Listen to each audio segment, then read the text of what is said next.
Avez-vous déjà repensé aux décennies de votre vie et réalisé à quel point vous avez consacré une grande partie de votre vie à vous mettre en quatre pour les autres? C'était peut-être pour vos enfants, votre partenaire, votre carrière ou même simplement les attentes de la société. Vous avez donné, et vous avez donné, et vous avez donné encore. Mais quelque part en chemin, vous êtes-vous perdu de vue? Ce n'est pas une réalisation facile à réaliser, mais croyez-moi, c'est une réalité à laquelle beaucoup d'entre nous sont confrontés en vieillissant. J'ai 65 ans maintenant et laissez-moi vous dire que j'ai enfin accepté quelque chose qu'il m'a fallu des décennies pour comprendre. Il est temps de commencer à vivre pour moi. Pendant tant d'années, j'ai cru que me mettre en dernier faisait simplement partie du fait d'être un bon parent, un bon partenaire, une bonne personne. Mais tu sais ce que j'ai appris? Vous ne pouvez pas verser d'une tasse vide. Et maintenant, alors que j'entre dans cette étape de la vie, je fais le choix conscient de me donner la priorité, et je veux expliquer pourquoi c'est non seulement acceptable, mais absolument nécessaire. Dans cette vidéo, nous allons avoir une conversation honnête. Il ne s'agit pas d'être égoïste ou d'abandonner ses responsabilités. Il s'agit de reconnaître que votre vie est toujours le vôtre, même après des décennies à le donner. Restez dans les parages, car à la fin, vous pourriez vous sentir inspiré pour retrouver votre propre joie, votre passion et votre objectif. Allons-y. Le poids de la vie pour les autres quand vous atteignez 65 ans, vous avez vécu beaucoup de vies. Et pour la plupart d'entre nous, cette vie a été largement définie par nos rôles. Pensez Y. Combien de titres avez-vous portés au fil des ans? Conjoint, parent, employé, soignant, fournisseur de soins, ami. Chacun de ces rôles comporte son propre ensemble de responsabilités, d'attentes et d'exigences. Et même si ces rôles peuvent être profondément enrichissants, ils peuvent aussi laisser très peu de place au toit.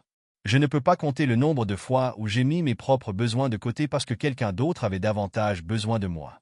Quand j'élevais mes enfants, il n'y avait pas un seul jour où je ne faisais pas passer leur bonheur, leur éducation et leur avenir avant le mien. Et quand je n'étais pas occupé à être parent, je me consacrais à mon travail, travaillant de longues heures pour subvenir aux besoins de ma famille. Ça faisait du bien sûr, c'est ce qu'on fait pour les gens qu'on aime. Mais avec le temps, cela commence à vous ronger. Pendant des années, je ne me suis pas demandé « qu'est-ce que je vouloir ?» parce que c'était égoïste de considérer la question. Et honnêtement, je pense que beaucoup d'entre nous de cette génération ont appris à penser de cette façon. J'ai réalisé que j'avais passé tellement d'années à donner la priorité aux autres que je n'avais aucune idée de ce que je appréciais plus. Je n'avais pas de passe-temps, de passion, ni même une idée claire de qui j'étais en dehors des rôles que j'avais joués pour les autres. C'est à ce moment-là que j'ai compris. Si je ne commençais pas à vivre pour moi-même maintenant, quand le ferais-je? La vie ne vient pas avec un bouton de rembobinage.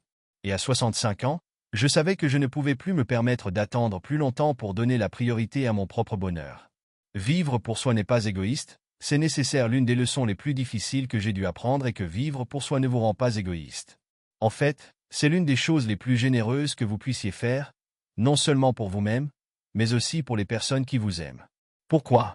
Parce que lorsque vous prenez soin de vous, vous vous présentez comme une version plus heureuse et plus épanouie de vous-même. Pensez Y. Lorsque vous êtes constamment à court d'énergie, il est difficile d'être pleinement présent pour qui que ce soit. Vous êtes fatigué, vous êtes frustré et vous êtes trop épuisé. Mais lorsque vous faites de la place pour votre propre joie, cela vous remplit d'une manière qui se répercute sur tous les autres aspects de votre vie. Pour moi, vivre pour moi-même signifie redécouvrir les choses qui me rendent heureux. Il s'agit de me donner la permission de dire non aux choses qui ne me servent pas et de dire oui aux choses qui m'éclairent. Il s'agit d'abandonner la culpabilité et d'accepter l'idée que mes besoins sont tout aussi importants que ceux des autres. À quoi ressemble la vie pour moi-même alors? À quoi ressemble réellement la vie pour moi-même? C'est différent pour chacun, bien sûr, mais pour moi, il s'agit de renouer avec qui je suis en dehors des rôles que j'ai joués. Il s'agit d'explorer de nouveaux intérêts, de fixer des limites et de donner la priorité à mon bien-être. J'ai commencé à explorer de nouveaux passe-temps. Pendant des années, je me suis dit que je n'avais pas le temps de faire des choses comme peindre, jardiner ou voyager. Maintenant, je fais de ces choses une priorité parce qu'elles m'apportent de la joie. J'ai appris à fixer des limites. Cela a été un problème majeur. Dire non ne me vient pas naturellement, mais j'ai réalisé que je ne peux pas être tout pour tout le monde. Fixer des limites m'a permis de protéger mon temps et mon énergie pour les choses qui comptent le plus. J'ai arrêté de m'excuser de prendre soin de moi. Qu'il s'agisse de prendre un après-midi tranquille pour lire un livre ou de m'offrir quelque chose de spécial, j'ai arrêté de me sentir coupable de me donner la priorité. Le pouvoir de récupérer votre vie. Vivre pour soi ne signifie pas abandonner ses responsabilités ou exclure les personnes qui nous sont chères, il s'agit de trouver un équilibre. Il s'agit de reconnaître que vous méritez de vivre une vie qui vous fait du bien. 3. Et la vérité est que lorsque vous vivez pour vous-même, vous inspirez les autres à faire de même. Si vous regardez ceci et avez l'impression d'avoir perdu le contact avec qui vous êtes, que ceci vous rappelle, il n'est jamais trop tard pour reprendre votre vie en main. Que vous ayez 65, 75 ou même 85 ans, vous avez le pouvoir de commencer à donner la priorité à votre propre bonheur. Alors, que signifie pour vous vivre pour soi? Faites-le moi savoir dans les commentaires, j'aimerais entendre vos réflexions. Et comme toujours, merci d'être ici et de faire partie de ce voyage. Voici comment vivre votre vie selon vos propres conditions. Pourquoi il est difficile de se donner la priorité, mais pourquoi vous devez le faire quand même. Parlons de quelque chose que beaucoup d'entre nous ne disent pas à voix haute. Se donner la priorité peut sembler carrément contre nature, surtout quand on a passé des décennies à faire le contraire. Pour la plupart d'entre nous, l'idée de vivre pour nous-mêmes n'est considérée comme une option que bien plus tard dans la vie. Pourquoi donc? Parce que depuis si longtemps, on nous dit que notre valeur réside dans ce que nous pouvons faire pour les autres.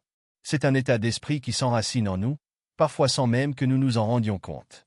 En tant qu'enfant, on nous apprend à partager, à aider, à penser aux besoins des autres avant les nôtres. Puis, à mesure que nous vieillissons, ces leçons prennent des formes plus importantes. Nous devenons des soignants, des nourriciers, des prestataires. Ce n'est pas une mauvaise chose, loin de là. Il y a de la beauté à être là pour les gens qu'on aime, à se sacrifier pour le bien commun. Mais le problème est que personne ne nous a jamais vraiment appris à concilier cela et prendre soin de nous-mêmes. Et n'oublions pas la culpabilité. La culpabilité. Cette petite voix lancinante dans votre tête qui dit « Si vous vous accordez la priorité, vous êtes égoïste ». C'est la même voix qui vous a poussé à dire oui à chaque obligation familiale, à chaque responsabilité professionnelle, à chaque faveur accordée à un ami, même lorsque vous étiez trop à bout de force au départ. C'est la voix qui vous dit « Vous êtes un parent, un conjoint, un frère ou une sœur, un ami, vous êtes censé donner, pas prendre. » Mais voilà, la culpabilité est un petit menteur sournois. Prendre soin de soi n'est pas égoïste, c'est essentiel. S'il y a une chose que j'ai apprise au cours de mes 65 ans, c'est qu'on ne peut pas se montrer pleinement devant quelqu'un d'autre si on se néglige constamment. Pensez Y comme ceci. Imaginez que vous êtes une voiture fonctionnant avec un réservoir vide. Jusqu'où pensez-vous aller avant de tomber en panne? Il ne s'agit pas d'être impoli ou dédaigneux. Il s'agit de vous valoriser suffisamment pour protéger votre temps, votre énergie et votre bien-être. La beauté de se redécouvrir. L'un des aspects les plus surprenants de la vie personnelle est le processus de redécouverte. Après des années, parfois des décennies, à donner la priorité aux autres, il peut sembler étrange de se demander « Qu'est-ce que je veux ?» Mais c'est aussi incroyablement libérateur. Pour moi, la redécouverte a été un mélange d'enthousiasme et d'incertitude. Il y a eu des moments où j'avais l'impression de ne même pas savoir par où commencer. Qu'est-ce que j'ai apprécié? Qu'est-ce qui m'a rendu heureux? Quelles étaient mes passions? C'étaient des questions que je ne m'étais pas posées depuis des années, et honnêtement, les réponses n'étaient pas immédiatement claires. Mais alors que je commençais à explorer, quelque chose d'incroyable s'est produit. J'ai commencé à renouer avec les choses qui m'apportaient de la joie quand j'étais plus jeune. Les passe-temps, les rêves, les petits plaisirs que j'avais réservés pour plus tard. J'ai recommencé à peindre, ce que je n'avais pas fait depuis la vingtaine. J'ai commencé à faire de longues promenades dans la nature, simplement parce que cela me faisait me sentir en paix. J'ai même essayé le jardinage, qui s'est avéré étonnamment thérapeutique, et laissez-moi vous dire qu'il n'y a rien de plus satisfaisant que de voir quelque chose que vous avez planté pousser et prospérer. La beauté de la redécouverte, c'est qu'il n'est jamais trop tard. Que vous ayez 65, 75 ou même 85 ans, il est toujours possible d'apprendre quelque chose de nouveau sur vous-même. Et le meilleur? Vous pouvez le faire selon vos propres conditions. Il n'y a pas de pression, pas de délai, pas d'attente, juste la simple joie de découvrir ce qui vous rend heureux. Réécrire le récit vivre pour soi, c'est aussi réécrire le récit que l'on se raconte depuis des années. Pendant si longtemps, j'ai cru que ma valeur était liée à ce que je pouvais faire pour les autres. Je pensais que prendre du temps pour moi était indulgent, que mes besoins n'avaient pas autant d'importance que ceux des autres. Mais maintenant, j'apprends à remettre en question ces croyances. J'apprends qu'il n'y a rien de mal à me donner la priorité. C'est normal de dire non. C'est normal de donner la priorité à mon bonheur, à ma santé et à mes rêves. Et surtout, il n'y a rien de mal à abandonner la culpabilité. Réécrire le récit ne consiste pas à effacer le passé, il s'agit de construire un avenir qui semble fidèle à qui vous êtes. Il s'agit de se donner la permission de changer, de grandir, d'évoluer. Et il s'agit d'accepter le fait que vous méritez de vivre une vie épanouissante et pleine de sens, quel que soit votre âge. Le courage de lâcher prise. Vivre pour soi, surtout plus tard dans la vie, signifie avoir le courage de lâcher prise. Et je ne parle pas seulement de choses physiques, même si éliminer des années de choses accumulées peut sembler assez libérateur. Je parle d'abandonner les attentes, les rancunes et les rôles que vous vous sentez obligé de jouer depuis si longtemps. Pensez Y. Dans quelle mesure votre vie a-t-elle été façonnée par ce que les autres avaient besoin ou attendaient de vous? Combien de décisions ont été prises parce que c'était ce que quelqu'un d'autre voulait ou ce que la société vous disait devrait faire? Ce n'est pas nécessairement une mauvaise chose. Nous faisons tous des compromis, nous nous adaptons tous et nous essayons tous de bien faire envers les personnes qui nous tiennent à cœur. Mais avec le temps, ces compromis peuvent s'accumuler. Ils peuvent vous donner l'impression de vivre la vie de quelqu'un d'autre au lieu de la vôtre. Lâcher prise ne signifie pas que vous cessez de vous en soucier. Cela ne signifie pas que vous excluez les gens ou que vous cessez d'être là pour votre famille et vos amis. Cela signifie que vous commencez à fixer des limites, non seulement avec les autres, mais avec vous-même. Vous arrêtez de vous culpabiliser pour des choses que vous ne pouvez pas changer. Vous arrêtez de rejouer de vieux arguments dans votre tête ou de vous accrocher à des rôles que vous avez dépassés. Pour moi, l'une des choses les plus difficiles à abandonner était l'idée que je devais toujours être le réparateur. Pendant des années, j'ai eu l'impression qu'il était de ma responsabilité de résoudre les problèmes de chacun, de faire en sorte que tout se passe bien. Si quelqu'un dans ma famille était en difficulté, j'abandonnerais tout pour l'aider. Si un ami traversait une période difficile, je me mettrais en quatre pour être là pour lui.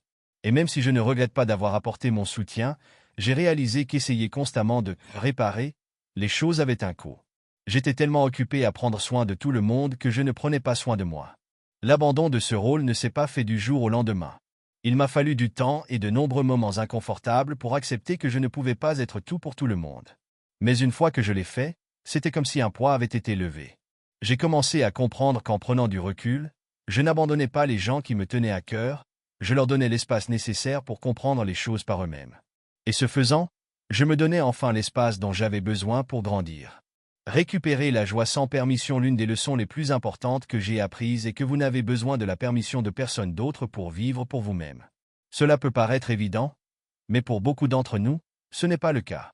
Nous passons une grande partie de notre vie à attendre l'approbation, la reconnaissance, un signe extérieur indiquant que nous pouvons nous concentrer sur ce que nous voulons. Voici le problème, cette autorisation, cela n'arrive jamais. Et même si c'était le cas, cela ne signifierait pas autant que se le donner. Retrouver la joie, c'est décider, par vous-même, que vous valez le temps et les efforts nécessaires pour construire une vie que vous aimez.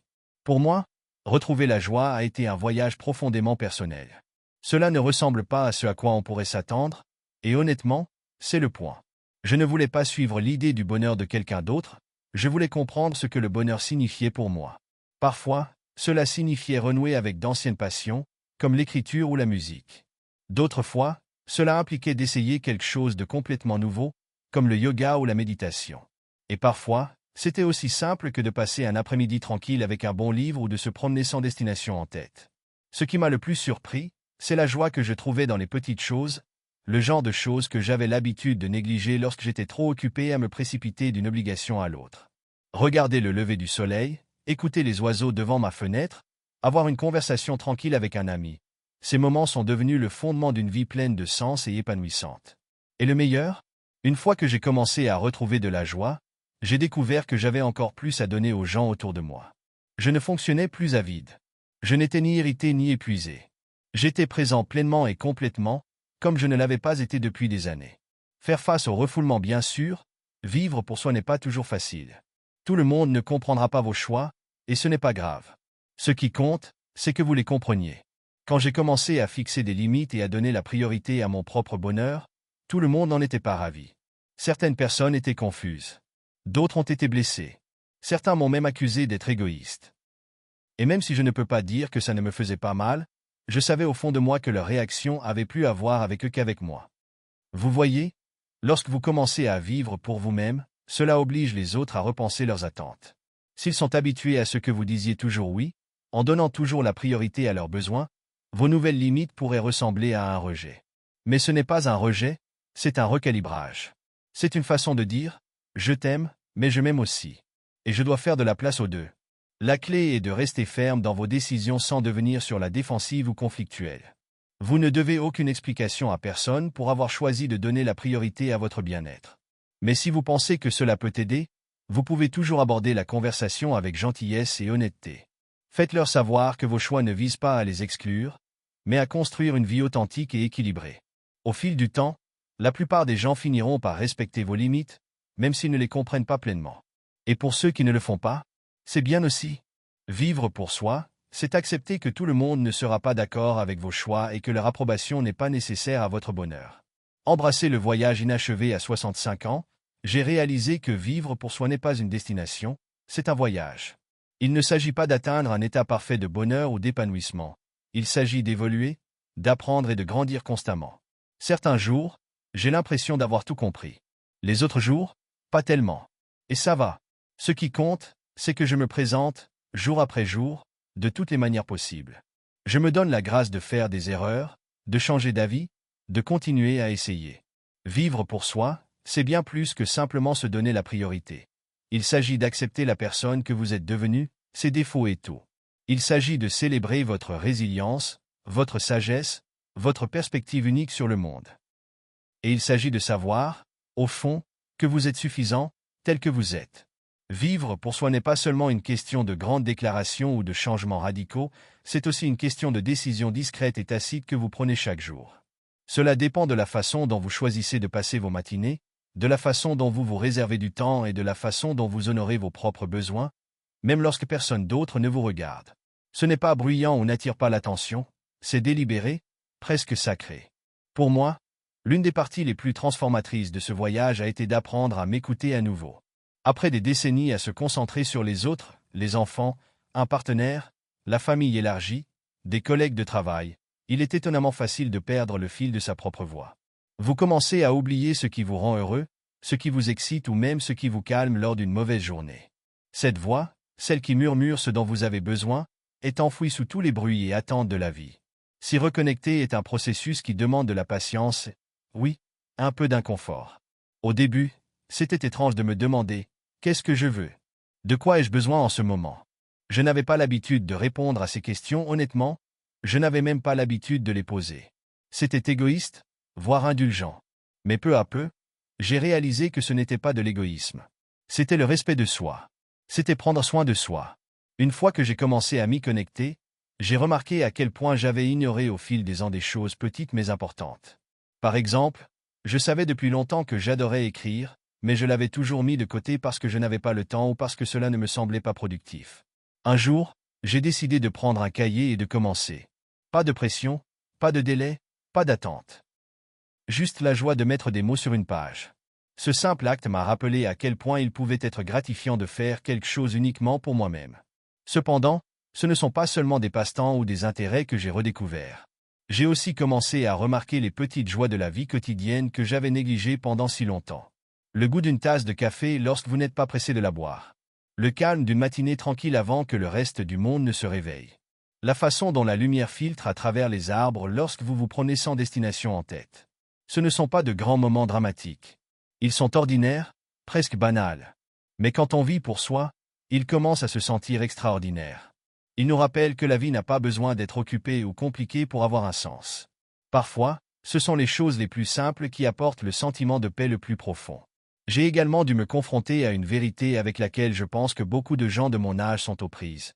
Il n'y a rien de mal à abandonner ce qui ne nous sert plus. Et cela inclut les relations, les routines et même des parties de votre identité que vous avez dépassées.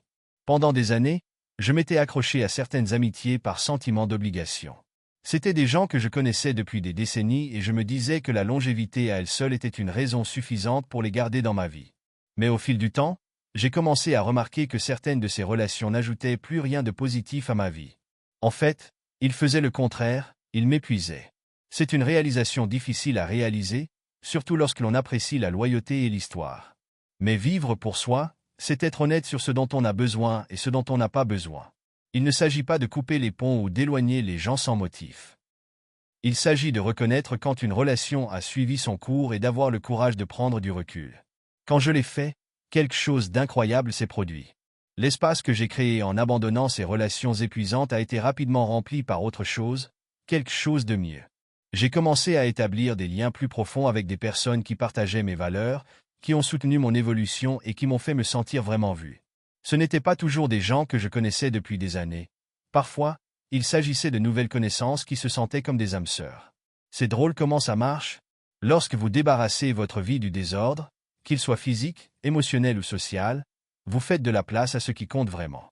Vous commencez à attirer le genre de personnes et d'expériences qui correspondent à qui vous êtes maintenant, et non à ce que vous étiez. Une autre partie de la vie pour soi consiste à apprendre à dire « non » sans culpabilité.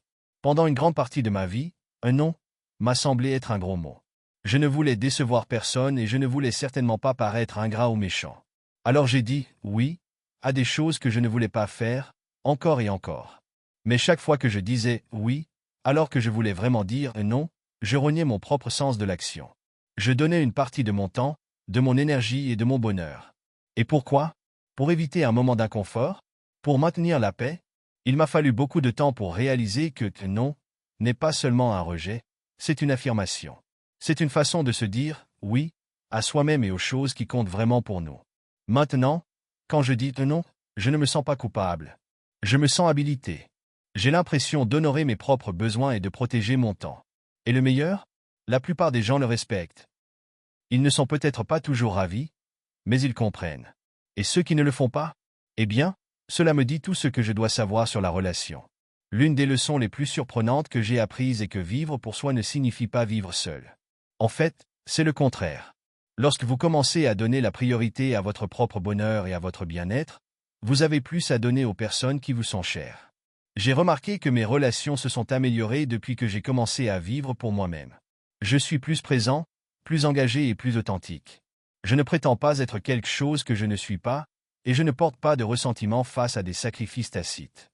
Vivre pour soi ne signifie pas exclure les gens, cela signifie se présenter comme la meilleure version de soi-même. Cela signifie être honnête sur qui vous êtes et sur ce dont vous avez besoin. Et cela signifie avoir confiance que les personnes qui se soucient vraiment de vous soutiendront votre voyage, même si elles ne le comprennent pas toujours.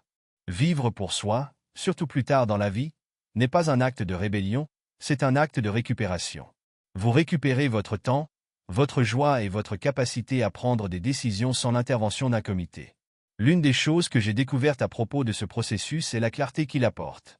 C'est comme nettoyer une vitre embuée et voir votre monde tel qu'il est réellement, un patchwork de ce que vous avez construit, aimé et enduré.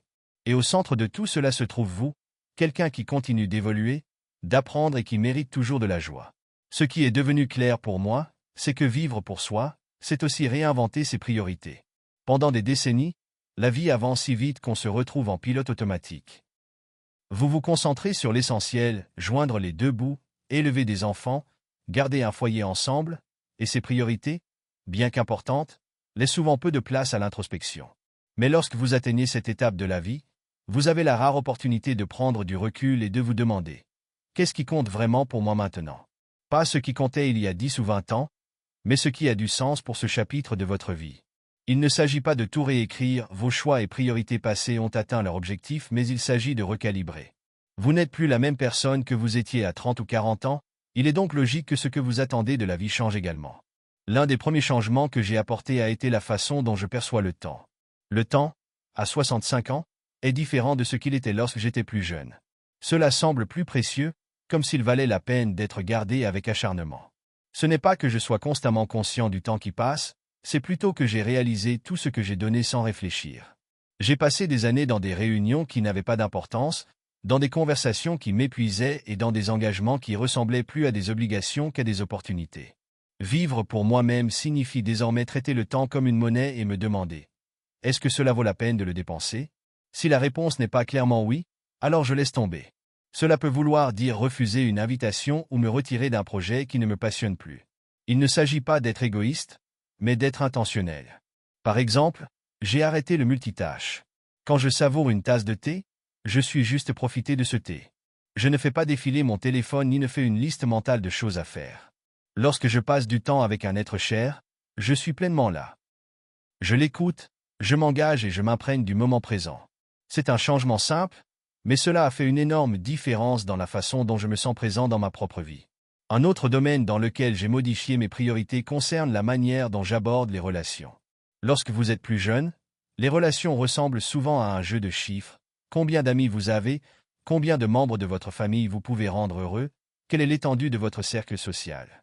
Mais en vieillissant, on commence à réaliser que la qualité compte bien plus que la quantité. Vivre pour moi-même signifiait me concentrer sur les relations qui enrichissent réellement ma vie. Je ne recherche plus des connexions qui semblent unilatérales ou superficielles. Au lieu de cela, j'investis dans les personnes qui font ressortir le meilleur de moi-même, celles qui me font rire, qui me mettent au défi de manière saine et qui m'acceptent tel que je suis exactement. Cela signifie également fixer des limites, même avec les personnes qui me sont chères. Pendant des années, j'ai pensé qu'aimer quelqu'un signifiait être disponible pour lui 24 heures sur 24, 7 jours sur 7, quoi qu'il arrive. Mais maintenant, je comprends que l'amour ne doit pas nécessairement se faire au détriment de mon propre bien-être. C'est normal de dire « j'ai besoin d'espace en ce moment », je ne peux pas m'aider avec ça. En fait, ce n'est pas seulement acceptable, c'est nécessaire. Vivre pour soi, c'est aussi redéfinir le succès. Quand j'étais plus jeune, le succès était avant tout une question de réussite, gravir les échelons de carrière, franchir des étapes importantes, cocher des cases. Et même s'il n'y a rien de mal à avoir de l'ambition, j'ai réalisé que ces marqueurs externes de réussite n'ont plus le même poids pour moi. Désormais, le succès ressemble à du contentement. C'est comme si je me réveillais et me sentais en paix avec où je me trouve dans la vie. C'est comme si j'avais la liberté de passer mes journées d'une manière qui me semble significative. Pour certains, cela peut paraître minime, mais pour moi, cela semble monumental. Prenez les passe-temps, par exemple. Pendant des années, je n'ai pas eu le temps, ou plus exactement, je n'en ai pas eu le temps. Faire le temps, pour des choses qui ne semblaient pas productives. Mais maintenant, je comprends que la productivité n'est pas la seule mesure de la valeur. Si quelque chose m'apporte de la joie, c'est une raison suffisante pour le poursuivre. Je me suis mis au jardinage, quelque chose que je n'aurais jamais pensé apprécier. Il y a quelque chose de tellement fondamental dans le fait de se salir les mains, de prendre soin des plantes et de les regarder pousser. C'est un rappel discret que la croissance prend du temps et qu'il y a de la beauté dans le processus, pas seulement dans le résultat. Un avantage surprenant de vivre pour soi est la façon dont cela change votre relation avec la peur. Lorsque vous essayez constamment de plaire aux autres ou de répondre à leurs attentes, la peur s'insinue dans chaque décision. Vous craignez de décevoir les gens, d'échouer, d'être jugé. Mais lorsque vous commencez à vivre pour vous-même, ces peurs commencent à s'estomper. Cela ne veut pas dire que je n'ai pas peur, je m'inquiète encore pour beaucoup de choses, mais mes priorités ont changé. Je ne me soucie plus autant de ce que les autres pensent de moi. Au lieu de cela, je me concentre sur ce qui me convient. Ce changement m'a donné le courage d'essayer de nouvelles choses, même si je ne suis pas bon dans ce domaine. J'ai commencé à peindre, non pas parce que j'ai du talent pour cela, mais parce que cela me rend heureux. J'ai commencé à voyager seul, quelque chose que je n'aurais jamais pensé avoir le courage de faire, et cela a été l'une des expériences les plus enrichissantes de ma vie. Vivre pour soi, c'est s'autoriser à prendre des risques, pas des risques inconsidérés, mais ceux qui vous poussent hors de votre zone de confort et vous aident à grandir. En fin de compte, vivre pour moi-même, c'est accepter la liberté qui accompagne cette étape de la vie. Libérer des attentes, des obligations qui ne me servent pas et du besoin de prouver quoi que ce soit à qui que ce soit. Il s'agit de vivre de manière authentique, sans excuses et avec une profonde appréciation pour la vie que j'ai construite et pour la personne que je suis devenue.